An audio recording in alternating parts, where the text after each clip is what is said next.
Creola Katherine Johnson.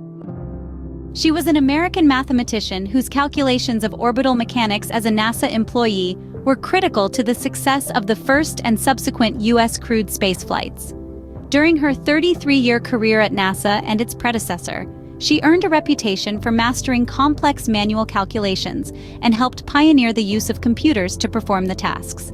The space agency noted her historical role as one of the first African-American women to work as a NASA scientist.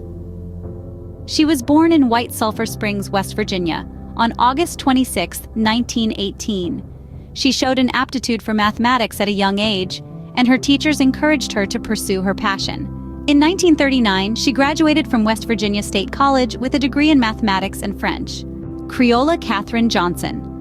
She was hired by the National Advisory Committee for Aeronautics, NACA, in 1953, which was the predecessor to NASA.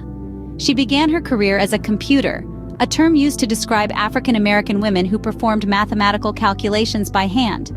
Johnson quickly earned a reputation for her accuracy and speed. She was assigned to work on a variety of projects, including the calculation of trajectories for spacecraft.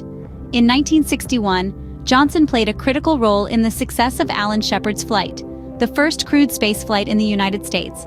She calculated the trajectory for his spacecraft and ensured that it would return safely to Earth. She also worked on the calculations for John Glenn's flight, the first American to orbit the Earth. Throughout her career, Johnson continued to work on a variety of important NASA missions, including the Apollo program and the Space Shuttle program. She was also one of the first people to use computers to perform mathematical calculations for NASA.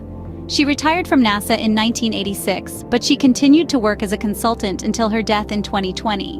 Creola Katherine Johnson. Creola Katherine Johnson's contributions to NASA and the space program were groundbreaking. She was a pioneer in the field of orbital mechanics, and her calculations were essential to the success of many important missions. Johnson's work also helped to break down racial barriers in the STEM field. She was a role model for African-American women and girls who were interested in pursuing careers in math and science.